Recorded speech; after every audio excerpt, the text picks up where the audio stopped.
نحمده ونصلي ونسلم على رسوله الكريم وعلى آله وأصحابه أجمعين أما بعد فأعوذ بالله من الشيطان الرجيم بسم الله الرحمن الرحيم وما أبرئ نفسي إن النفس لأمارة بالسوء إلا ما رحم ربي إن ربي غفور رحيم۔ ناظرین اور سامعین، آج ہم 13ویں پارے کا خلاصہ بیان کر رہے ہیں۔ دعا ہے کہ اللہ تبارک و تعالی ہماری اس کاوش اور محنت کو اپنی بارگاہ میں قبول فرمائیں اور قرآنی علوم کی تشہیر اور تبلیغ کا ذریعہ بنائیں۔ سورہ یوسف کا کچھ حصہ ہم نے پہلے بیان کیا، اس میں حضرت یوسف علیہ السلام کا بڑا تفصیلی واقعہ ذکر ہوا۔ بات یہاں تک پہنچی تھی کہ حضرت یوسف علیہ السلام جیل سے باہر تشریف لائے اور جن عورتوں نے حضرت یوسف پر تہمت لگائی تھی اور جن عورتوں نے حضرت یوسف علیہ السلام کے بارے میں غلط خیال کیا تھا، انہوں نے حضرت یوسف علیہ السلام کی صفائی بیان کی۔ جب صفائی دے دی تو اللہ کے پیغمبر باہر تشریف لائے۔ 13ویں پارے کی ابتدا سے اللہ تبارک و تعالی نے اسی واقعہ کو آگے بیان فرمایا کہ حضرت یوسف علیہ السلام کی جب صفائی ہو گئی اور عورتوں نے یہ کہہ دیا کہ حضرت یوسف علیہ السلام اس جرم میں ملوث نہیں ہیں، تو اللہ کے پیغمبر بولے کہ وما ابرئ نفسی، میں اپنے آپ کو کوئی پاک صاف نہیں کہہ رہا کہ کوئی میرا ذاتی کمال ہے۔ بے شک انسانی نفس یہ برائی کا حکم دیتا ہے۔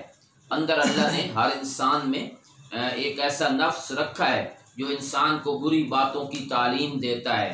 ہاں، بچتا وہی ہے جس پر میرا رب رحم کرے۔ یہ بڑی عاجزی کے لفظ ہیں اللہ کے پیغمبر کے کہ میرا کوئی کمال نہیں، یہ اللہ تبارک و تعالیٰ کی مہربانی ہے کہ اس نے مجھے ان چیزوں سے محفوظ رکھا ہے۔ جب یہ باتیں ہوئیں تو بادشاہ کو بھی سمجھ آئی کہ جیل میں جو بندہ ہے اور جس کا نام یوسف ہے وہ بہت سمجھدار انسان ہے۔ تو بادشاہ کہتا ہے اس کو لاؤ میرے پاس، میں اس کو اپنے لیے خاص کرنا چاہتا ہوں۔ بات چیت ہوئی تو بادشاہ اور زیادہ متاثر ہوا اور حضرت یوسف علیہ السلام نے کہا کہ اگر تم مجھے اپنے ساتھ رکھنا چاہتے ہو تو مجھے وزیر خزانہ بنا دو۔ کیوں؟ اس لیے کہ اللہ نے مجھ میں 2 خوبیاں رکھی ہیں، ایک حفاظت والی اور ایک علم والی، اور یہ دونوں چیزیں وزیر خزانہ کے لیے ہونا ضروری ہیں۔ اللہ کہتے ہیں کہاں یوسف کے بھائیوں نے کنویں میں ڈال دیا اور کہاں یہ مقام کہ ہم نے ان کو وزیر خزانہ بنا دیا۔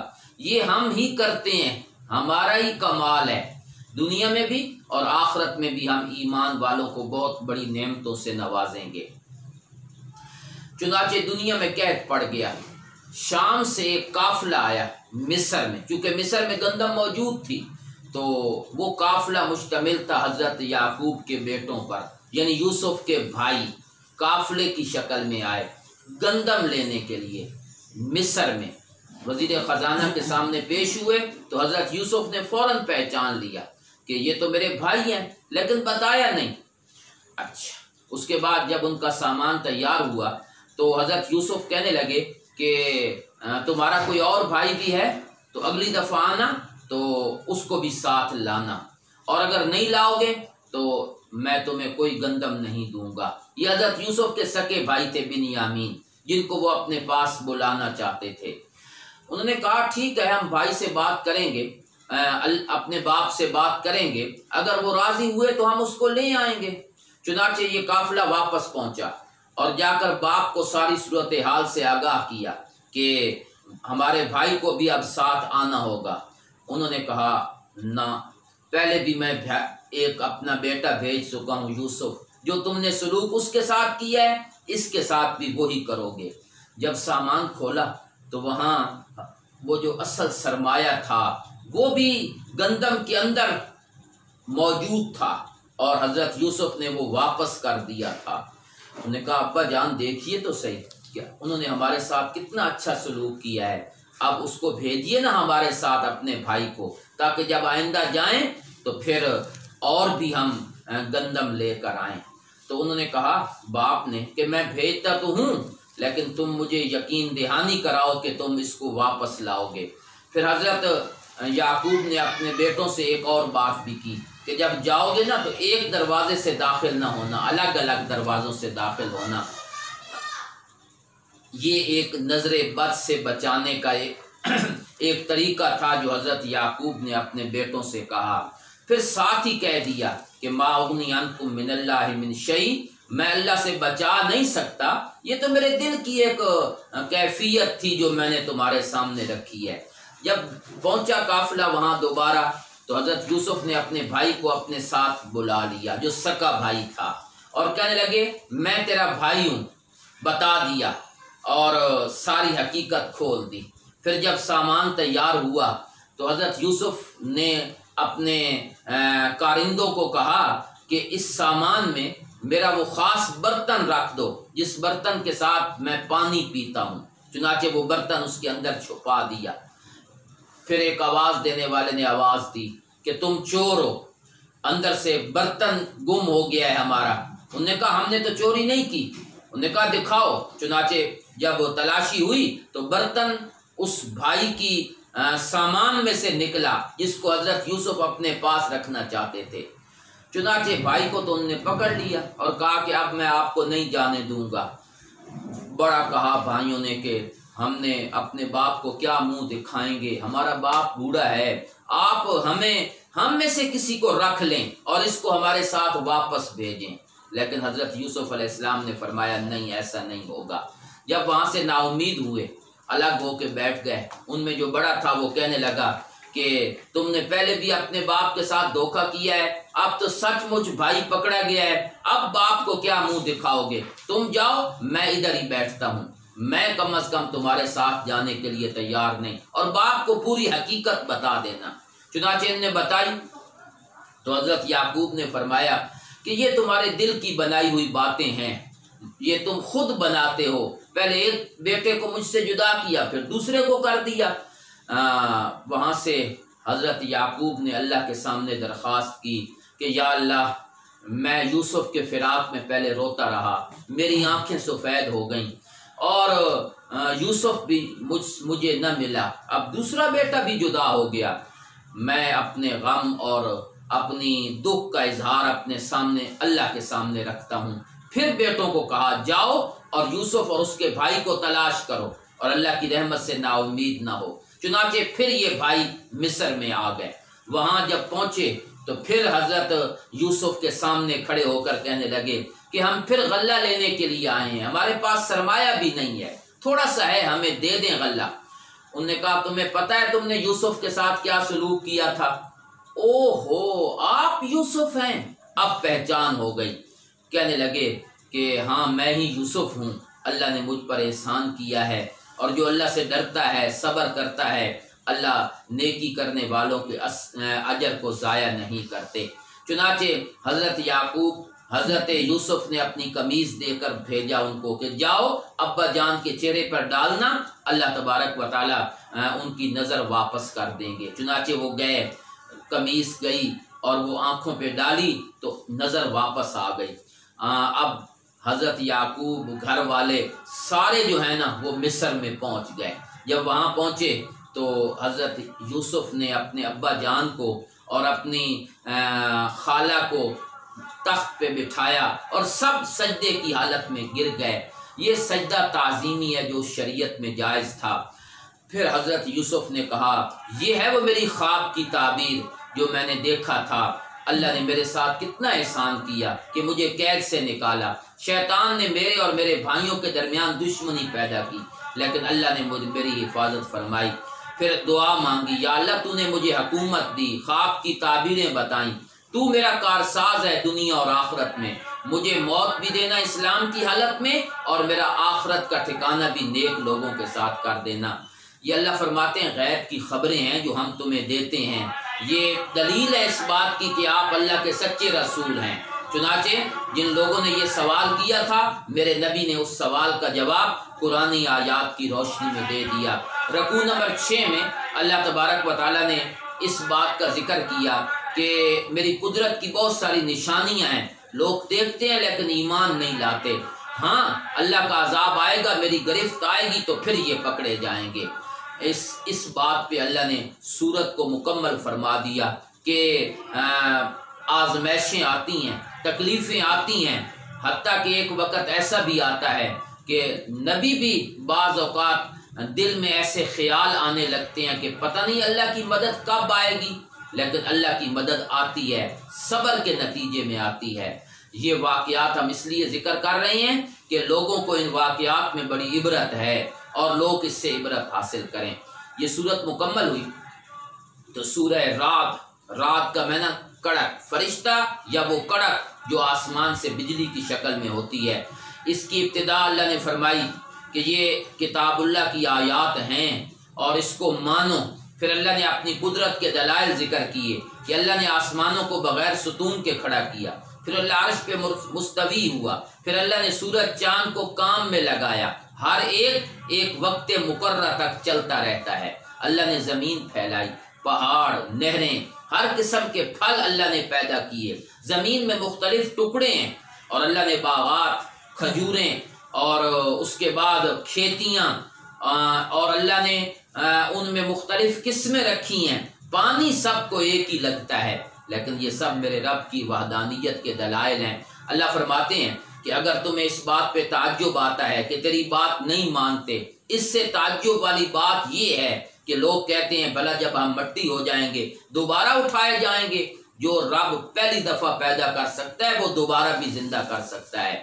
رکوع نمبر 8 میں اللہ تبارک و تعالیٰ نے اپنے علم کا ذکر کیا کہ اللہ جانتے ہیں کہ ہر مؤنث، ہر مادہ کیا اٹھاتی ہے، اور وہ جو رحم ہوتے ہیں اس میں کیا کمی بیشی ہو رہی ہے، بچہ کتنا بڑا ہو رہا ہے، کتنا چھوٹا ہو رہا ہے، وہ ظاہر پوشیدہ جاننے والا ہے۔ تم چھپ کر بات کرو تب بھی اللہ جانتے ہیں، ظاہر کرو تب بھی اللہ جانتے ہیں۔ اللہ کے فرشتے ہیں جو انسانوں کے آگے پیچھے رہتے ہیں حفاظت کے لیے، وہی وہ ذات ہے جو بجلی کڑک وہ لوگوں کو دکھاتا ہے۔ خوف بھی ہوتی ہے، امید بھی ہوتی ہے، ڈر بھی اور امید بھی اللہ ہی ہیں کہ جو اس نظام کو چلا رہے ہیں۔ رات فرشتہ اللہ کی حمد کے ساتھ تسبیح کرتا ہے، باقی فرشتے بھی اللہ کے خوف اور اس کے ڈر سے اللہ کی تسبیح بیان کرتے ہیں۔ پھر اللہ نے اپنی ایک مثال دی کہ سچی پکار تو اللہ ہی کے لیے ہے۔ جو اللہ کے سوا اوروں کو پکارتے ہیں وہ ان کے ذرہ برابر بھی کام نہیں آ سکتے۔ ان کی مثال ایسے ہے جیسا کہ کوئی آدمی اپنا ہاتھ پھیلا کے پانی کی طرف کھڑے ہو کر کہے کہ اے پانی آؤ میری طرف، آؤ میری طرف، ساری زندگی پکارتا رہے گا، پانی اس کے قریب نہیں آئے گا۔ اسی طرح قبر کے اوپر کھڑے ہونے والے لوگ جتنا مرضی پکارتے رہیں، قبر والے ان کی پکار کو سن نہیں سکتے۔ پھر اللہ نے فرمایا کہ زمین و آسمان کی ہر چیز میرے سامنے سجدہ کرتی ہے۔ اللہ اتنی بڑی ذات ہے کہ وہ کائنات کا رب ہے، اور انہوں نے اللہ کے ساتھ اوروں کو شریک بنا لیا، کتنا ظلم کر رہے ہیں۔ اللہ وہ ہیں جس نے آسمان سے پانی اتارا، پھر وادیاں اور وہ جو اندر زمین میں جو راستے ہیں ان میں پانی بہہ پڑتا ہے، پھر اس کے بعد وہ پانی وہ جھاگ کو اٹھاتا ہے اور جھاگ اوپر آ جاتی ہے، اصل پانی نیچے رہ جاتا ہے۔ اسی طرح حق جو ہے وہ ٹھہر جاتا ہے، باطل جھاگ کی طرح ہوتا ہے، وہ مٹ جاتا ہے، اور اللہ حق بات کو دنیا میں غلبہ عطا فرماتے ہیں۔ رکوع نمبر 9 میں اللہ فرماتے ہیں دو کیفیتیں ذکر کی۔ ایک وہ شخص ہے، بھلا وہ شخص جو یہ بات جانتا ہے کہ جو کچھ تمہاری طرف اتارا گیا ہے وہ حق ہے، یہ اس کی طرح ہو سکتا ہے جو اندھا ہے؟ یعنی مومن اور کافر برابر نہیں ہو سکتے۔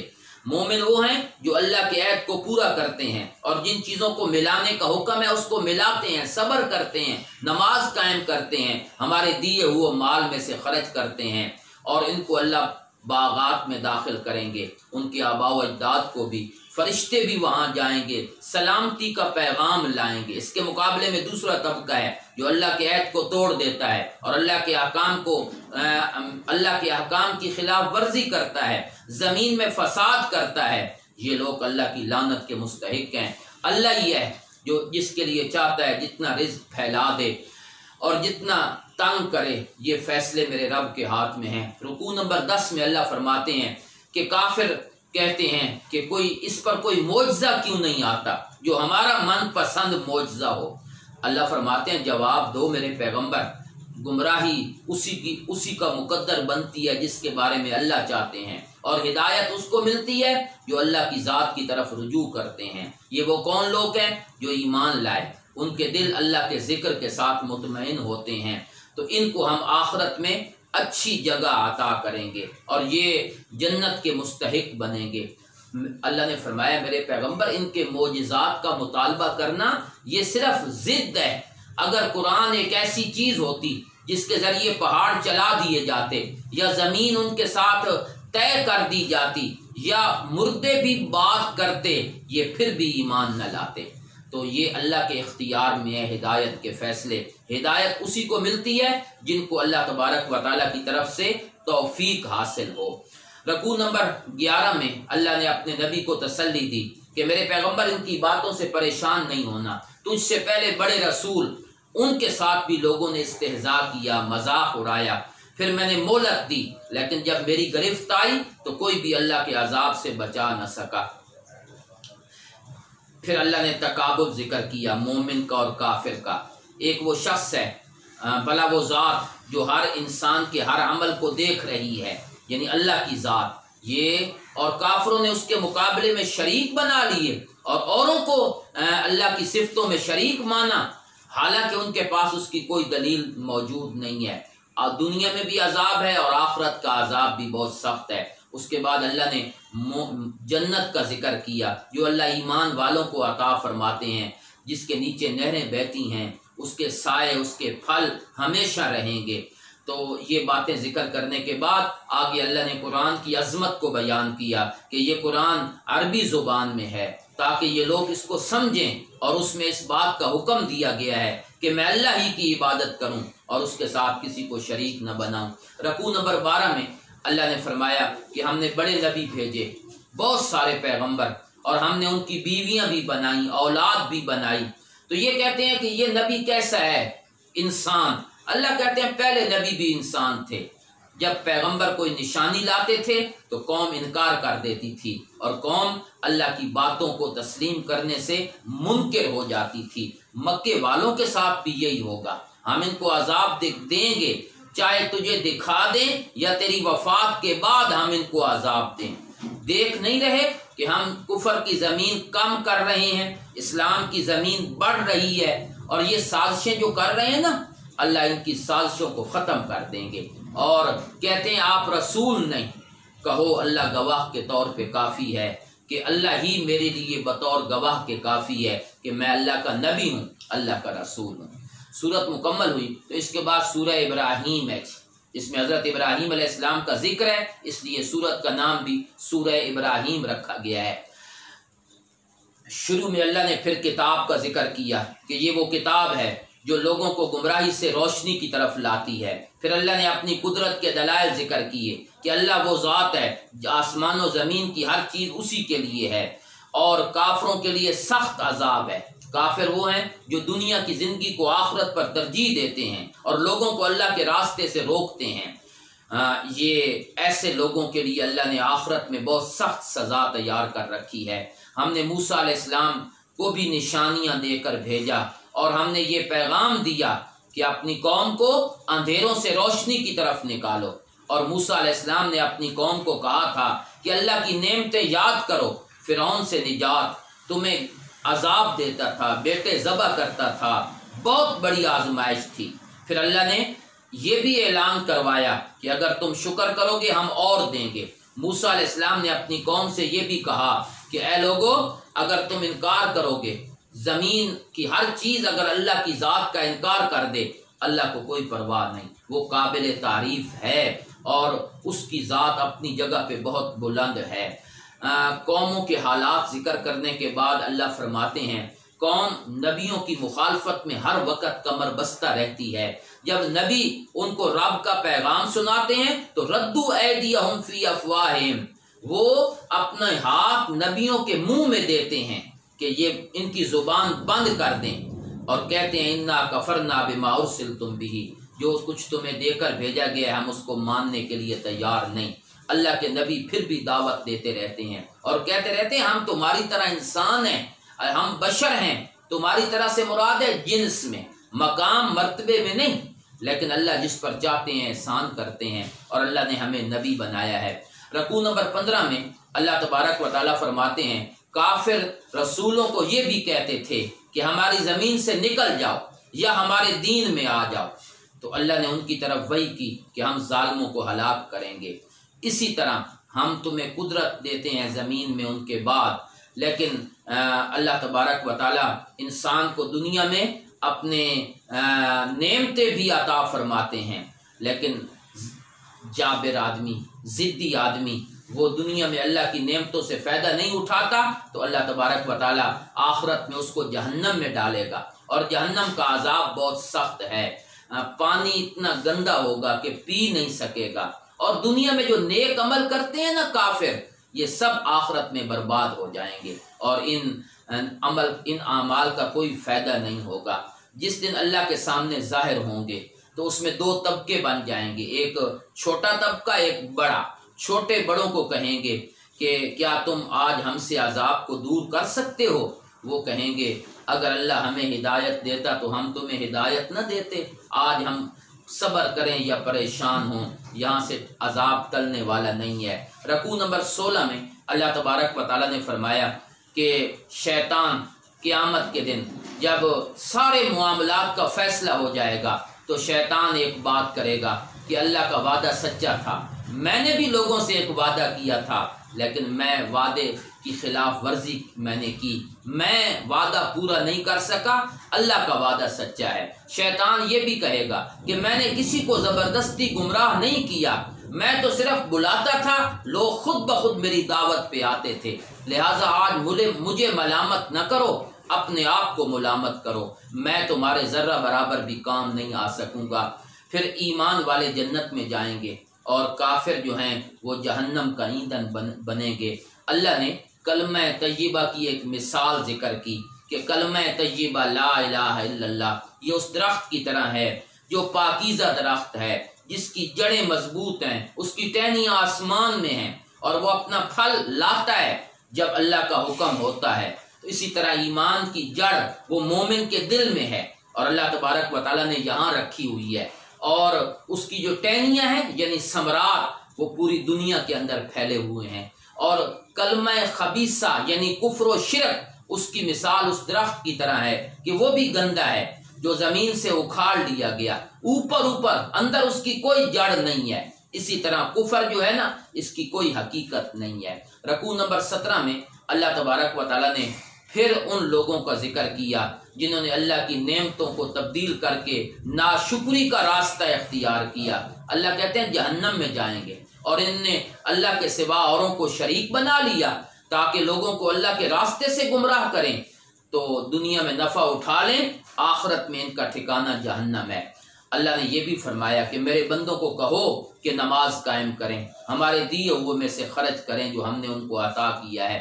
اللہ وہ ذات ہے جس نے زمین و آسمان کو بنایا، جس نے آسمان سے پانی اتارا، پھر اللہ نے پھل نکالے، پھر تمہارے لیے چاند سورج کو مسخر کر دیا۔ اللہ ہر چیز جو تم رب سے مانگتے ہو اللہ ہی عطا کرتے ہیں۔ پھر فرمایا وَإِن تَعُدُّوا نِعْمَتَ اللَّهِ لَا تُحْصُوهَا، اللہ کی نعمت کو شمار کرنا چاہو تو کر نہیں سکتے، لیکن انسان ہے کھاتا رب کا ہے، گیت اوروں کے گاتا ہے۔ رکوع نمبر 18 میں اللہ نے حضرت ابراہیم علیہ السلام کا تذکرہ فرمایا کہ ابراہیم جب بیت اللہ کی تعمیر، بیت اللہ میں جب انہوں نے اپنے بیٹے اسماعیل کو چھوڑ کے جا رہے تھے اور اپنی بیوی ہاجرہ، تو وہاں انہوں نے دعا کی کہ یا اللہ اس شہر کو امن والا بنا دے، مجھے میرے بیٹوں کو بتوں کی عبادت سے بچا لینا۔ یا اللہ بتوں نے بہت سارے لوگوں کو گمراہ کیا ہے۔ پھر یہ بھی کہا کہ یا اللہ میں اپنی اولاد کو ایک ایسی وادی میں چھوڑ کے جا رہا ہوں جہاں کھیتی نام کی کوئی چیز نہیں ہے، یہاں تیرا حرمت والا گھر ہے۔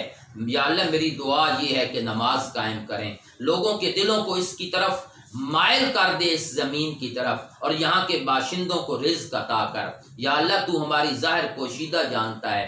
تعریفیں اس ذات کے لیے ہیں جس نے مجھے بڑھاپے کی حالت میں اسماعیل اور اسحاق عطا کیا۔ میرا رب پکاریں سننے والا ہے۔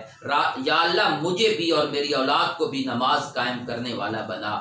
مجھے اور میرے ماں باپ کو معاف فرما، اور ایمان والوں کو جس دن حساب کتاب قائم ہوگا۔ رکوع نمبر 19 میں جو اس پارے کا آخری رکوع ہے، اس میں اللہ تبارک و تعالیٰ فرماتے ہیں لوگ یہ خیال نہ کریں کہ اللہ ظالموں کے عمل سے غافل ہیں۔ اللہ ڈھیل دیتے ہیں، قیامت کے دن آئیں گے تو پکڑیں گے، یہ اللہ کے سامنے سر جھکا کے کھڑے ہوں گے۔ میرے پیغمبر آپ لوگوں کو ڈرائیں اس دن سے جس دن عذاب آئے گا، اور لوگ کہیں گے ظالم لوگ اے اللہ ہمیں مہلت دے، ہمیں دنیا میں بھیج، ہم تیری نبی کی بات مانیں گے۔ اللہ فرماتے ہیں اب کوئی فائدہ نہیں ہے، اب ایک دفعہ ہم نے زندگی عطا کی ہے۔ ان نے دنیا میں بڑی چالیں چلیں، اللہ نے ہر چال کو ناکام بنا دیا۔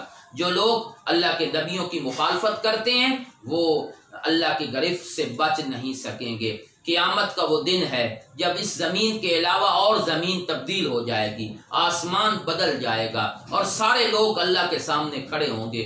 مجرم لوگ وہ بیڑیوں میں اور قید میں بند ہوں گے، لوہے کی زنجیروں میں، اور ان کا جو لباس ہوگا نا وہ گندک کا ہوگا، ان کے چہرے پر آگ چھائی ہوئی ہوگی۔ یہ سب کچھ اس لیے ہے تاکہ اللہ ہر انسان کو اس کے عمل کا بدلہ لے۔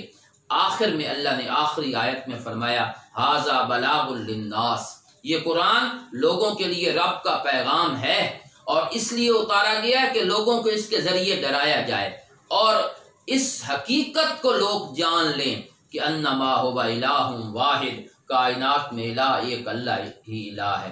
پورے قرآن کا نچوڑ ایک ہی مسئلہ ہے، اور وہ مسئلہ توحید ہے۔ لوگوں کو بتلا دیا جائے کہ اس کے سوا کوئی الہ نہیں، اور نصیحت حاصل کرنے والے نصیحت حاصل کر لیں۔ اللہ مجھے اور آپ کو قرآنی تعلیمات پہ عمل کرنے کی توفیق عطا فرمائے۔ وما علینا الا البلاغ المبین۔